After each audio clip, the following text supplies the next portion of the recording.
Today I am talking about how to edit wedding template in Premiere Pro. There is a download link in the description. Now go window and activate Essential Graphics panel.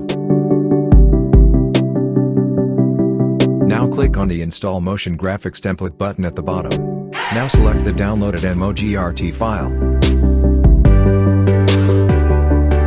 Then drag and drop on timeline.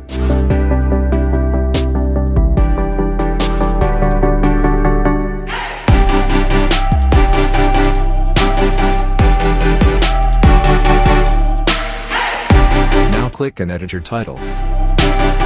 Type your name or anything.